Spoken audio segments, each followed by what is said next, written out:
Vážení priaznivci hádzanej, už v stredu máte jedinečnú možnosť vidieť zaujímavú hádzanú.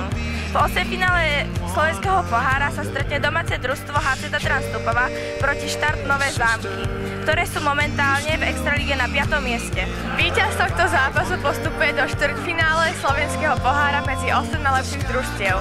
HC Tatran Stupava, domáci tým, materský oddiel versus HC Štart Nové Zámky, Extraliga. Za koho zajtra nastúpim, príďte sa pozrieť do haly.